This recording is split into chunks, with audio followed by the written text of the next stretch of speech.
আজি ঈদ উল আজহাৰ। সমগ্ৰ বিশ্বৰ লগতে গোলাঘাটৰ ইছলাম ধৰ্মাৱলী লোকসকলেও আজি পুৱাৰ ভাগত গোলাঘাট নগৰৰ সমন্বয় ক্ষেত্ৰৰ সমীপস্থ ঈদগাৰ মৈদামত সমূহীয়া নামাজ আদায় কৰে। গোলাঘাট নগৰৰ মুছলিম কল্যাণ পৰিষদৰ উদ্যোগত হোৱা এই সমূহীয়া নামাজত প্ৰায় 10,000 লোকে অংশ লয়।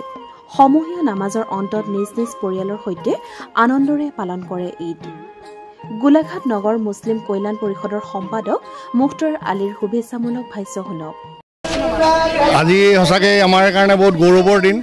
আজি গোটেই ভাৰত পৃথিৱীৰ লগতে আমাৰ গোলাঘাটতো ঈদ উল আজহাৰ নামাজ আমি সমূহীয়াভাৱে আদায় কৰিম। এই নামাজত আমি সকলো জাতি ধৰ্ম বৰ্ণ নিৰ্বিশেষে সকলো লোকে আমাৰ দোৱা হ'ব। ইয়াত বিশ্ব শান্তিৰ কাৰণে দোৱা হ'ব। ইয়াতে আমাৰ কুৰবানী আছে। আজি চব ধুনীয়াকৈ আমাৰ পালন কৰা হ'ব।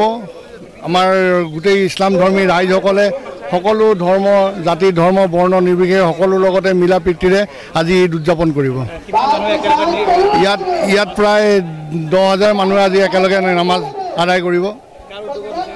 আমাৰ গোলাঘাট নগৰ মুছলিম কল্যাণ পৰিষদৰ উদ্যোগত আজি এটা নামাজ উদযাপন হ'ব।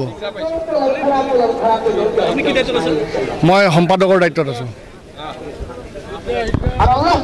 নিউজ ডেস্ক ৰিপোৰ্ট দৃষ্টিকোণ।